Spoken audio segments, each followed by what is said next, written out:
अगर आप किसी भी कॉम्पिटेटिव एग्जाम की तैयारी कर रहे हैं तो आप अपनी तैयारी अनअकैडमी प्लस से करिए। अनअकैडमी की लर्निंग ऐप को इंस्टॉल करिए, अपना एग्जाम चूज करिए और उसके बाद गेट सब्सक्रिप्शन पर करने के बाद आपको रेफरल कोड की जगह डिस्काउंट कोड एंटर करना है PMYT।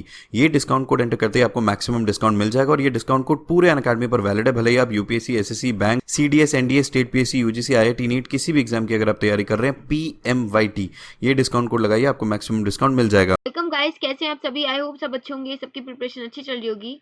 गाइस, इस वीडियो के अंदर हम देखेंगे आरआरबी एनटीपीसी 2021 एग्जाम के लिए मिनिमम क्वालिफाइंग मार्क्स कितने हैं, कितने मिनिमम क्वालिफाइंग मार्क्स हैं।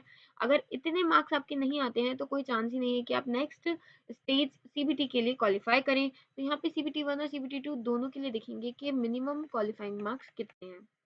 तो चलिए फटाफट से देख लेते हैं यहाँ पे स्टेज 1 यानी कि सीबीटी 1 के लिए कितने मिनिमम क्वालिफाइंग मार्क्स हैं। सबसे पहले मैं आपको ये बता दूं कि स्टेज 1 के अंदर यहाँ पे 100 क्वेश्चंस थे, तो 100 नंबर का ये पेपर था।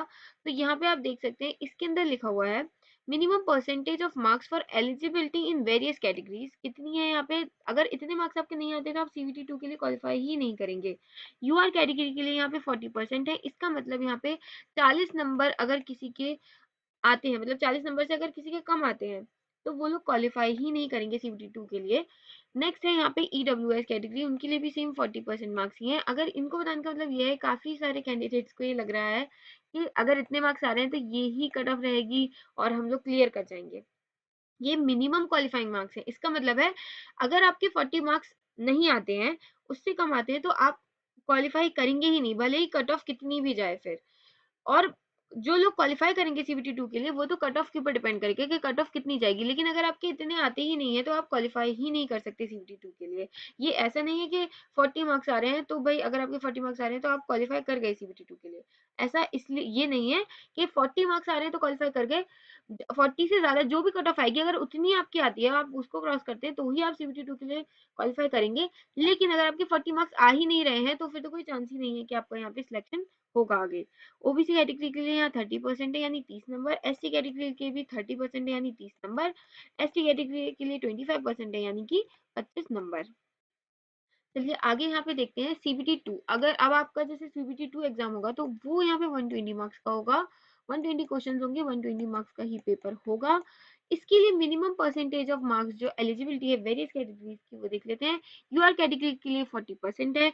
इसका मतलब ये हो गया कि आपके 48 मार्क्स अगर आएंगे तो आप लोग टाइपिंग टेस्ट या स्किल टेस्ट के लिए क्वालिफाई करेंगे। मतलब 48 मार्क्स से कम अगर आपके आते हैं तो आप लोग क्वालिफाई ही नहीं करेंगे टाइपिंग टेस्ट और स्किल टेस्ट के लिए।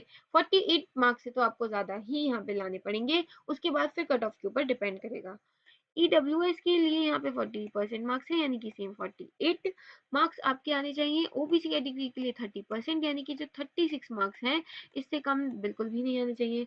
एससी कैटेगरी के लिए 30% बिल्कुल सेम 36 मार्क्स। एसटी कैटेगरी के लिए 25% यानी कि 30 मार्क्स। ये बनाने का सिंपल सा मतलब ये था। काफी सारे कैंडिडेट्स को ये दिक्कत हो रही थी, उन्हें लग रहा था कि ये मिनिमम क्वालिफाइंग मार्क्स ये हैं तो हमारे अगर इतने आ रहे हैं तो हम लोग क्वालिफाई कर जाएंगे नेक्स्ट स्टेज सीबीटी के लिए। क्योंकि काफी सारी वीडियोस मैंने देखी थी या मैंने कुछ देखा था, उसके अंदर ये बता रखा था कि अगर आपके इतने मार्क्स आ रहे हैं तो आप क्वालिफाई कर जाएंगे नेक्स्ट स्टेज सीबीटी के लिए। तो वो गलत है, वो तो सीधे सीधे गुमराह करने वाली बात हो गई।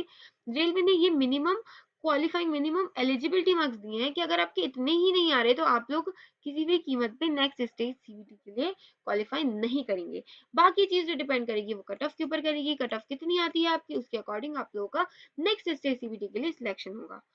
अगर आप किसी भी कॉम्पिटेटिव एग्जाम की तैयारी कर रहे हैं तो आप अपनी तैयारी अनअकैडमी प्लस से करिए। अनअकैडमी की लर्निंग ऐप को इंस्टॉल करिए, अपना एग्जाम चूज करिए और उसके बाद गेट सब्सक्रिप्शन पर करने के बाद आपको रेफरल कोड की जगह डिस्काउंट कोड एंटर करना है PMYT। ये डिस्काउंट कोड एंटर करते ही आपको मैक्सिमम डिस्काउंट मिल जाएगा और ये डिस्काउंट कोड पूरे अनअकैडमी पर वैलिड है। भले ही आप UPSC, SSC, bank, CDS, NDA, state PSC, UGC, IIT, NEET किसी भी एग्जाम की अगर आप तैयारी कर रहे हैं, PMYT ये डिस्काउंट कोड लगाइए, आपको मैक्सिमम डिस्काउंट मिल जाएगा।